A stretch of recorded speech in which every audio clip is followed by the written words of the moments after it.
Empower yourself. Use no as your superpower. It can make a difference in your life. Today, I'll be sharing on the topic learning to say no.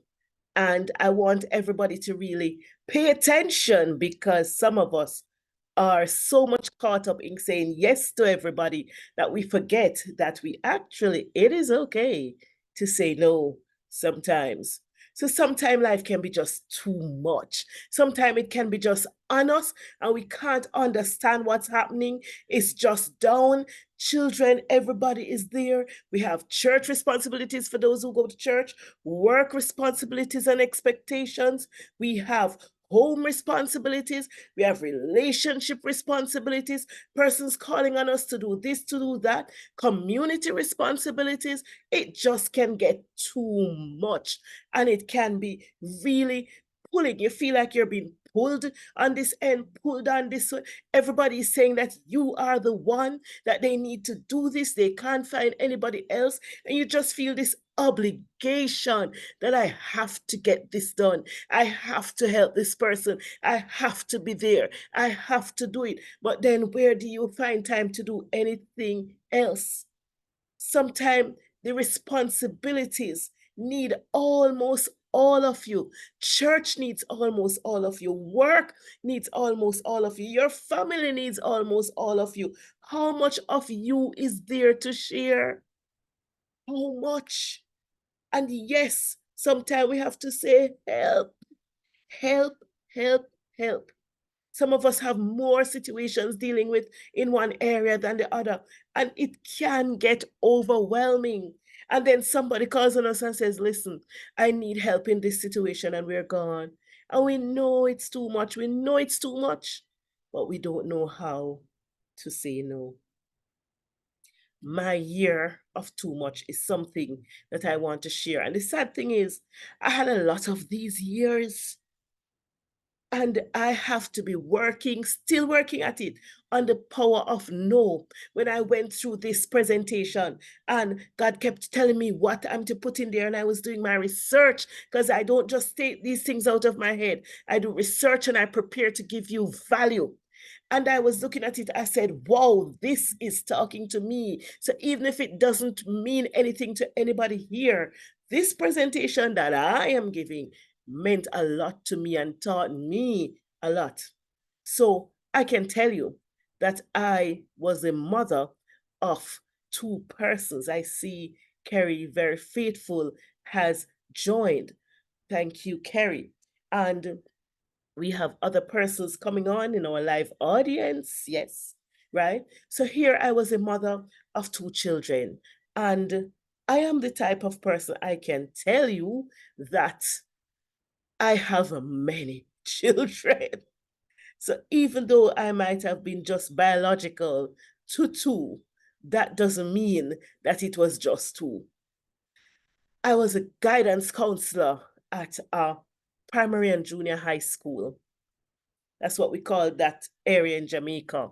So I was the only counselor and I had 1,600 students at the school.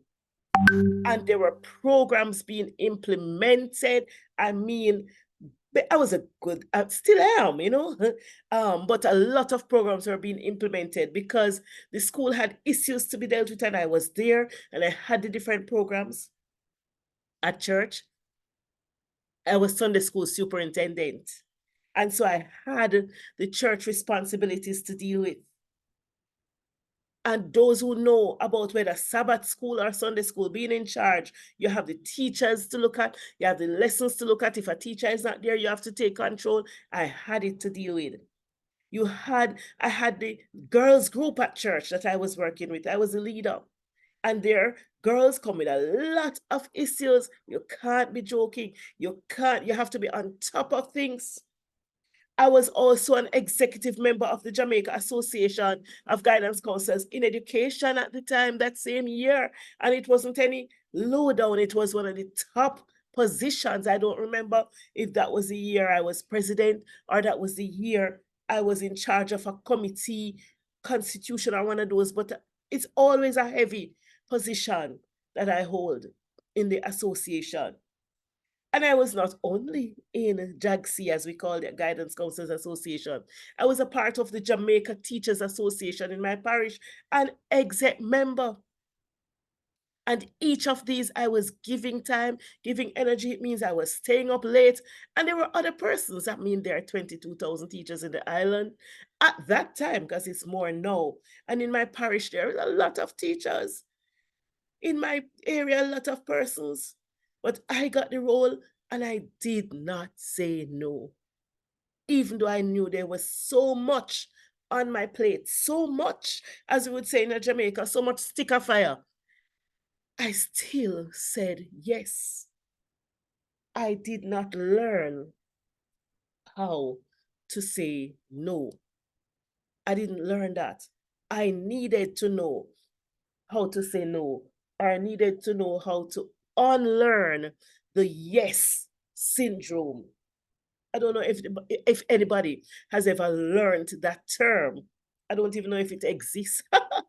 But the yes syndrome is something I needed to unlearn. I needed to unlearn that.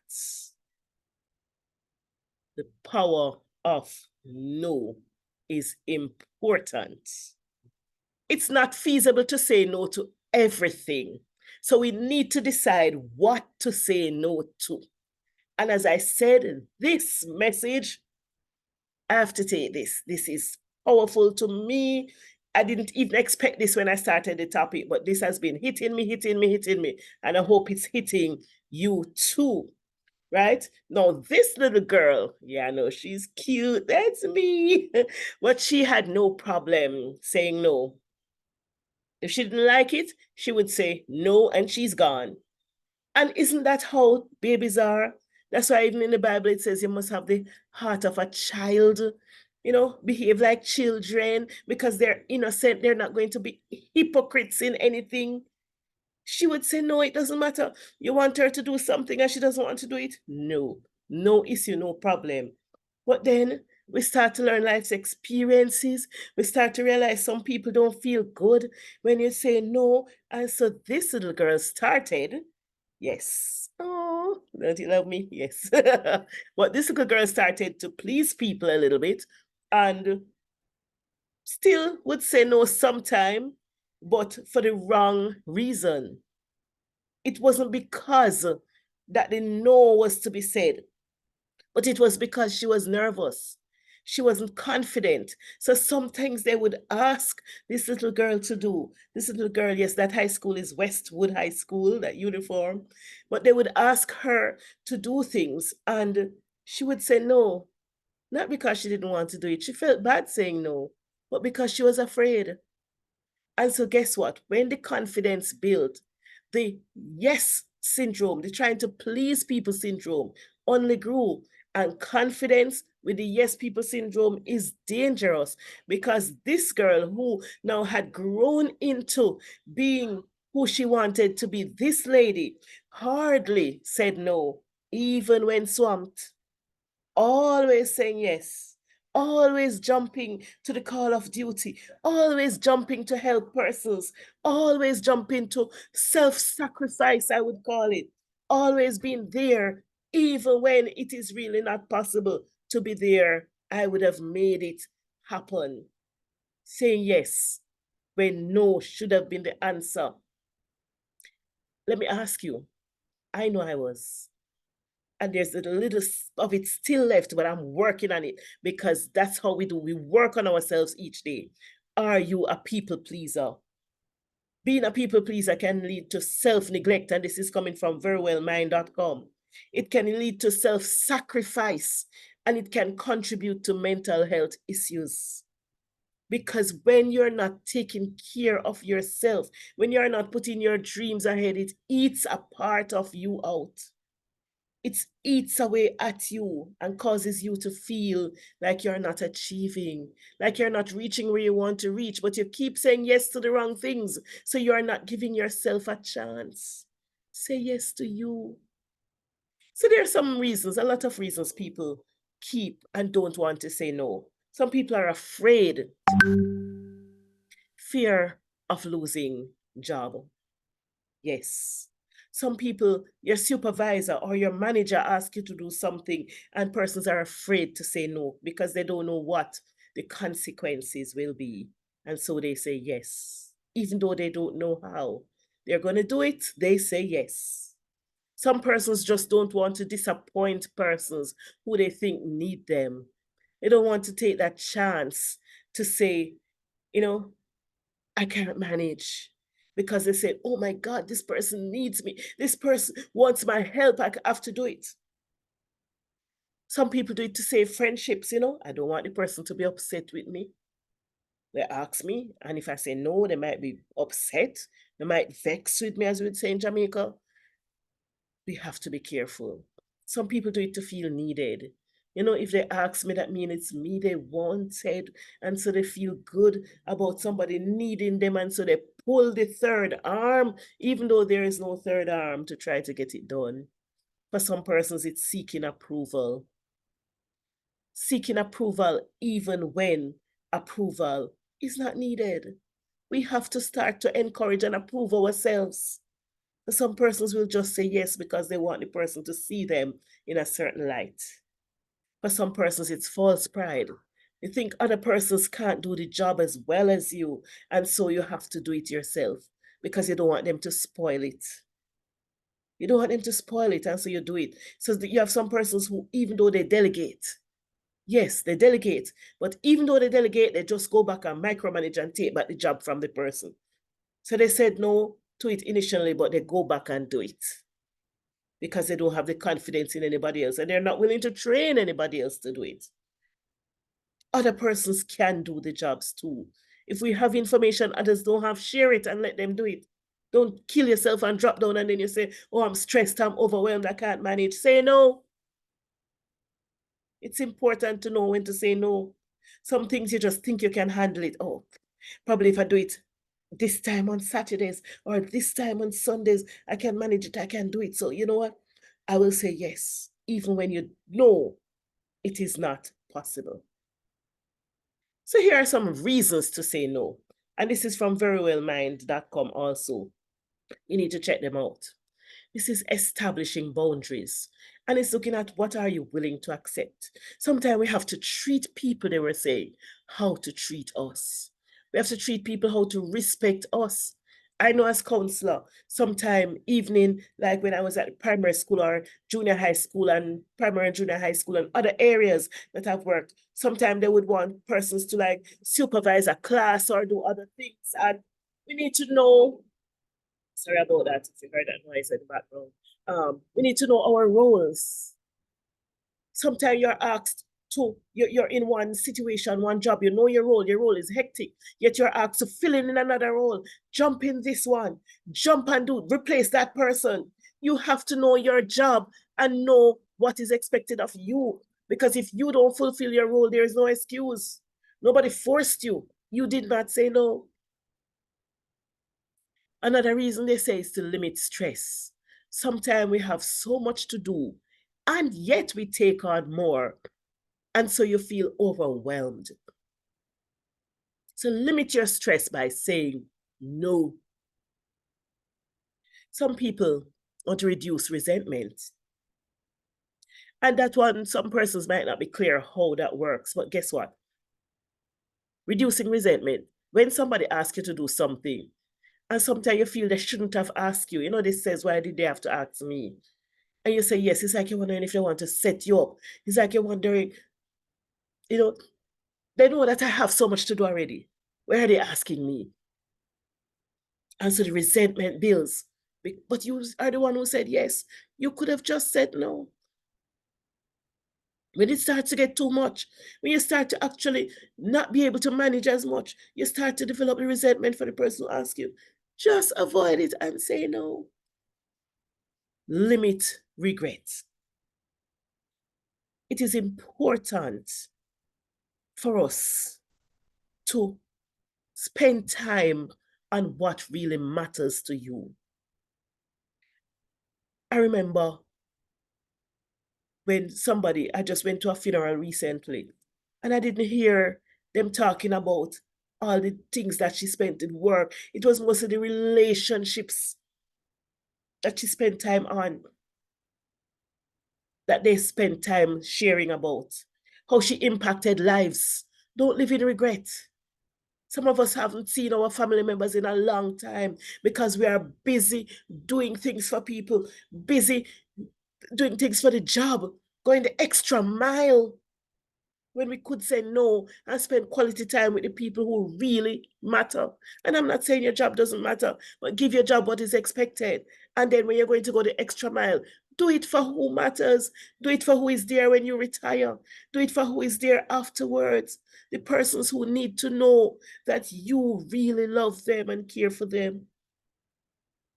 Sometimes you have to say no. You have to say no also to protect your own needs and your own interest. Some of us, and I'm saying us, remember I said this is speaking to me too. Some of us have some dreams, some things we know we don't want to die with them in our head. We want to accomplish them, but you can't find the time to do it because you won't say no to anything and anybody. And so you're just stuck and not being able to achieve your dream or goal. You can't get that business plan done. You can't get that thing done because you are so occupied saying yes to every jack man and woman. Everybody call you, you're gone. So you need to say no to protect your own needs and your own interests. So we're looking at some criteria, what is it that we must know when we to say no, when we say no. And I said, look at this, to ask yourself, do you have the time to give it value? Ask yourself that. Do you have the time to give it value? Does it line up with your values? So let's look at the first one first, the time. Some things need time to really work. Some things, if they get the proper attention to it, they are going to just bloom and blossom and grow and do well. Do you have the time when you say yes to really give it the value, that project, that deal, that opportunity, the value it deserves? Are you really the person who should say yes to this? Does it line up with your values? Are you comfortable spending time on that? Are you comfortable giving it so much of your time? Does it support your goals? Is it something that when you do it, it will help you to achieve the goal that you want for your life? This is not required of your job, but is it helping you to move forward? Who will it benefit? Will it benefit somebody else so that you just feel good? Or is it something that is contributing to you and your purpose? Can it be done by somebody else? A lot of times it can. If we had just said no, the person would have asked somebody else. Even when they seem like they can't do without you, they would have asked somebody else. Do you have the resources to do it well? Sometimes you don't. And you don't realize that that person that you think can't manage it could have just called on some relative or somebody who is able to do it, and it would have been done.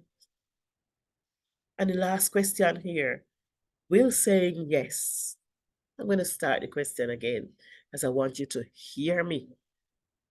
Will saying yes contribute to burnout? Will saying yes contribute to an additional stress for you? Will saying yes push you over the edge where you just feel like tearing out your hair?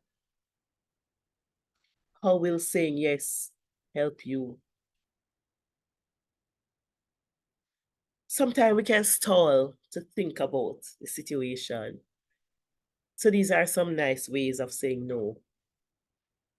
I'm sorry, I can't do that right now. So they might come to you another time, but you gave yourself some time to think back to the questions mentioned here, to think back to the criteria. Should I be saying yes to this or no? Let me think about it. And you give yourself some time, not only to think, but some time to pray about it. Is this something you want me to do, Lord? Sometimes you can choose another project, another thing. I can't do this, but I can do that. That should be can't. So I can't do this, but I can do that. Very important. Here in the chat, let me get back to you. Right? Let me get back to you on that. Thank you so much. Right? Let me get back to you on that. So it gives you time to think about it. Should I really say no? Should I really say yes? So let's move now to refusal skills. And these refusal skills were developed by the Ministry of Education in Jamaica. So these are the health and family life education refusal. And this is about teaching children how to say no. So they say use no in your referral. Emphasize your refusal by repeating the refusal assertively, a clear, strong voice, eye contact, and not smiling. And these are helping children to say no to things like drugs, to say no to sex before the time, to let persons know that I don't want this. Use appropriate body language, serious expression, walking away, gesturing with the hands. So that child, somebody come with drugs and so on, I just thought I would mention this since we're talking about no. Give you reasons or at least possible consequences. I'm not going to do that because I can get in trouble. I'm not going to do that because it's against the rules. Suggest an alternative that includes your friend, like probably say, let's go skip or let's go, and change the subject and walk away. And some of this can apply to us as adults too. When persons come to us with things that we are not comfortable with, stand up and say no. Does it line up with your values? Say no, clear, strong voice. No, I'm not going. I'm not doing that. I'm not going to take that bribe. No. So it's not about pleasing people and making people happy. It's about who you are as an individual. Here are some things, some guidelines that I got also from Very Well Mind about how to say no. Be firm. It's important that persons know you're serious. When you say, some people say, no, when I think we can manage that, then they're going to say, yes, man, and kind of, convince you. And say, why? I'm not sure about that. You're not sure. Probably you can take it up then. Duh. Be clear. No, I am not able to do that. And skip the excuses. You do not have to remember, this is not children no in school. You're an adult and you are able to say no if you want to. You don't have to give this whole bag of excuse. It's just, I'm not able to do that. And we're going to look at some other possible answers, but no, this is not possible for me right now. As we looked at some of these other things, I'm sorry, I can't do that right now. You don't have to give a reason. You don't have to give a reason. It's just no. I'm not able to take that on. My schedule does not allow that. That's another one that we can use. It's important to give of your best. And that is why it's important to say no sometimes. Because you need to give of your best to yourself. Is this allowing you to give yourself your best, the best? Give of your best to those you serve. The persons who you are working with, the persons who you are helping. If you say yes to the right things and no to some things that are going to overwhelm you, you'll be much calmer. You'll be much freer to serve well. Give of your best to those who need you. There are persons out there who really need you, not just want you, but need you and need your help. But when we say yes to everything, we don't have anything left to give those persons who would really want to say yes to. So let us think about that. You need to fall in love with no. There's a there's a speaker that I listen to that he says, let no be your vitamin, let no push you on. Clap yourself and congratulate yourself. Pop off your shoulders, some young people would say. I think somebody told me that's outdated now, but that's where I am.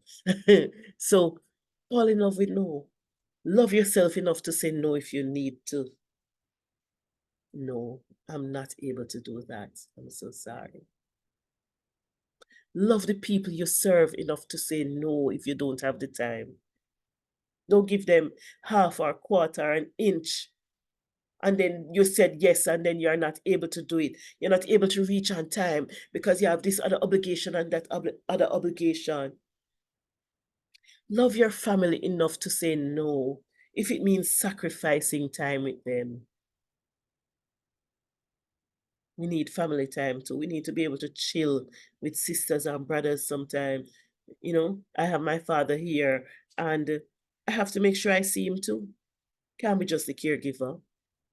I'm here with him this weekend and he's having some great moments and I'm here to enjoy them. Self-sacrifice is not giving your best. Sorry. Some people think that, oh, if I lay it all, it's only the altar you're supposed to lay it all because when you lay it all on the altar, God gives back to you. Know when to set boundaries.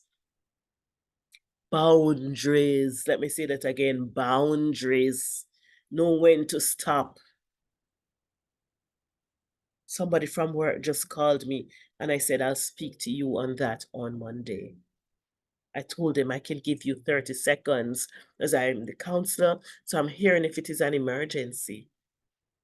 And before the 30-second, they started, and in the first 10 seconds, I realized it was nothing that needed to be done on the weekend. And so I said, I'll speak to you on Monday. Set your boundaries. Set your boundaries. Know when it's not possible. Know when it's not an issue. Some persons, they don't take the call at all. Because of my personal phone, I still just give them, but I'm cutting it off. And that is if the Lord says, answer that one. You have to know when it's too much, when to cut off. In 1 Kings 19, Elijah wanted to say no. He wanted to give up, but God said no to him. Who made us? God. So if God can say no, why we can't say no? Because sometimes we try to say no to ourselves. Because if you are saying no to what God called you to do, I want somebody to get this. If you are saying no to the purpose that is on your life and saying yes to the things that are not your purpose, you're damaging yourself because you're too tired to do what God called you to do. Hello, wake up somebody. That's what Elijah was doing. He was feeling overwhelmed. And he said, I don't want to do this anymore. He was hiding. And God said, you have not finished what you come to do. Go and do it. And God sent him help. That's the difference when we say yes to God. He knows what we can manage and he gives us help with it. When we go on our own and say yes to everybody, then we just end up pop down and mash up. So don't say no to yourself. Say yes to God's purpose on your life because that is saying yes to you. Say no to all the things that continue to distract you from achieving your full potential, causing you to feel overwhelmed, causing you to feel like you can't do it. Those are the things that you need to say no to. Ask God if your answer is to be no. Ask Him. Ask Him, God, this is coming to me. And it's something. Some of the things you need to say no to are things you like doing, but it's not what you need to be doing now. Sometimes don't think it's all the time. It's something negative. Sometimes it's something good. But it's not the time for you to do it now. There's a time and a season for everything. So go back to those questions and ask yourself, can I really do this now and give of my best? Is this really what I need to be doing now? So thank you for saying no when you felt like clicking off this video. Because if you're here, it means you said yes to learning how to say no. And know you're happy that you didn't. So say yes to liking. Like, man, click like. Say yes to subscribing. Subscribe. And say yes to sharing with others who need to know the power of no. There are a lot of people out there who need to understand the power of no. Blessings to you all. Thank you for watching. I know some people going to quarrel on me for this one being so short. Some people don't like the short one, but there's power in it. And I want you to soak in it. Watch it more than once if you need to, because guess what? Say yes to life. Yes to yourself. Yes to God. Yes to the purpose that God has placed in your heart, and say no to all the things that will get you down and cause you to miss what God has planned for you. Blessings. Enjoy the rest of your time. And remember, no when you need to say no. Get it right.